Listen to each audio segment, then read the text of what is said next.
आज कॉलेज में ऐसा क्या हो गया जो हम लोगों को हॉस्टल से निकाल दिया गया?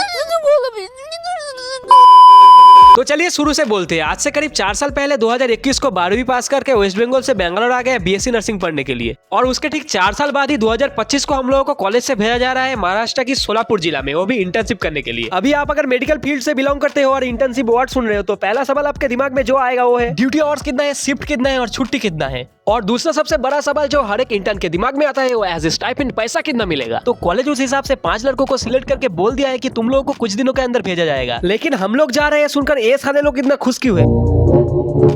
तो हर एक दिन के जैसे उस दिन भी निकल गए थे कॉलेज जाने के लिए, वो भी कॉलेज बस पकड़कर, और कॉलेज भी ठीक ठाक टाइम पर पहुंच गए थे। लेकिन कॉलेज से जल्दी निकल गए क्योंकि कॉलेज से बोला गया है कि कल परसों नहीं आज शाम को ही निकलना पड़ेगा। तो अभी हॉस्टल पहुंचते ही टाइम वेस्ट ना करके जल्दी से ही बैग पैकिंग स्टार्ट कर दिया। अब पैकिंग खत्म होने ही वाला था, उस वक्त देखा कि मेरा बेटा जिसको मैंने फर्स्ट ईयर में डस्टबिन से उठाकर लाड़ प्यार देकर बड़ा किया था, उसको भी छोड़कर अकेले जाने वाला हूँ। इस दुख से वो मुंह दबाकर कैसे रो रहा है देखो। और हमारे पूरे बैच में से फर्स्ट इंटर्नशिप हम लोग ही जा रहे थे, तो बाकी दोस्तों को टाटा बाय बाय बोलकर जब निकल रहे थे तब हम लोगों ने नोटिस किया टूट चुका हूँ ऊपर से लेके नीचे तक, खत्म हो चुका हूँ। इसके बाद रूम का दरवाजा लॉक करके बैग दे दिया अपने भाड़ा किया हुआ कूली को मतलब दोस्त को। तो साला बहुत नीच आदमी रहे। उसके बाद जूनियर लोगों को टाटा बाय बाय बोलकर मैं जब हॉस्टल के कैंटीन पर आया तब मैं लिटरली रो पड़ा, सिर्फ ये सोचकर कि हॉस्टल का ये वाला खाना मैं नेक्स्ट 6 महीने के लिए मिस करने जा रहा हूँ। उसके बाद बैग हॉस्टल से बाहर निकलकर जब खड़े थे तब हम लोगों ने देखा कि एक बंदा ऐसे कूट कूट कर रो रहा था। फिलहाल के लिए ये सब नौटंकी को साइड में रखकर आ गए मेन रोड पर और लग गए हम लोग कैब बुक करने के लिए, जहां हम लोग एक कैब बुक कर रहे हैं बस स्टैंड जाने के लिए और दूसरा कैब बुक कर रहे हैं वो भी बस स्टैंड ही जाने के लिए। और एक चीज हम लोगों ने देखा कि एक लड़का भरे बाजार में अपने सफेद टांगों को फैलाकर मतलब दिखाकर बैग उठाने में मदद कर रहा था।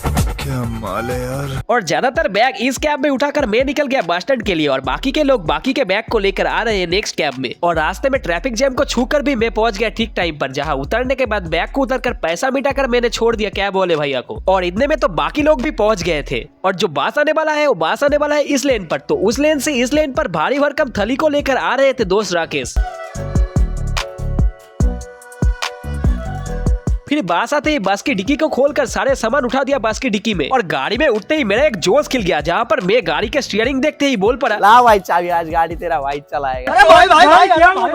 फिर बाकी के पैसेंजर की रिक्वेस्ट के बाद मैंने अपना जोश को फिलहाल ठंडा कर लिया। और जिस बस में हम लोग अभी जा रहे हैं उस बस का तो कलर, एनवायरनमेंट, हाइजीन सब कुछ एकदम मस्त है। और ये है मेरा सीट, जहाँ फिलहाल सीट में उठकर तो मैं बैठ गया, लेकिन बाकी के लोग अभी अपने सीट में उठने के लिए अभी धक्का मुक्की कर रहे हैं। और इस नॉन एसी स्लीपर बस में हम लोगों का टोटल 3 सीट था, जहाँ पर 2 था डबल सीट और 1 था सिंगल सीट का। उसके बाद कंडक्टर आ गए थे नाम पूछने के लिए और मेरे को मिला है डबल सीट, जहाँ पर मेरा सीट पार्टनर है मेरा हॉस्टल पे बनाया हुआ भतीजा, उसका प्यार से हम लोगों ने नाम रखा था बाबू। और बस चालू होने के बाद ही अचानक मैंने देखा राकेश अचानक उतर जा रहा है। मैंने सोचा कि राकेश किसी को मारने जा रहा है, लेकिन नीचे आने के बाद पता चलता है कि राकेश हल्का होने के लिए गया है, जहाँ पर एक पार्किंग जोन में है छोटा मोटा होटल और एक वॉशरूम। उनमें से एक दुकान से मैं कैंडी खरीद कर बोलने लगा कि कौन खाएगा कौन खाएगा कौन खाएगा। लेकिन वो तो अच्छा है कि भगवान की कृपा से लोगों ने मेरे को किडनैपर समझ के धो नहीं दिया। फिर बस में चढ़ने के बाद मैंने प्यार से बाबू को बोला कि इनमें से 2 ले लो, लेकिन बाबू ने तो पूरा ही छीन लिया। ये बाबू है या बाबू ससुर?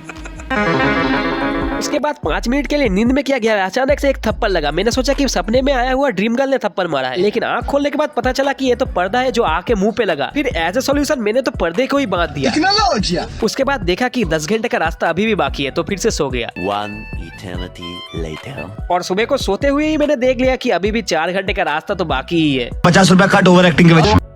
राइट टाइम पे सोलापुर पहुंच जाने के बाद सारा सामान गाड़ी के डिक्की से बाहर निकाल दिया और हम लोगों के कॉलेज की तरफ से एक गाड़ी बोल दिया गया था जो हम लोगों को सोलापुर से डायरेक्ट उस हॉस्पिटल को लेकर जाएगा। अभी तो जाकर असली प्रॉब्लम स्टार्ट हुआ कि इतना सारा सामान एक गाड़ी के अंदर आएगा कैसे, लेकिन जैसे तैसे करके हमने सामान सारा घुसा लिया।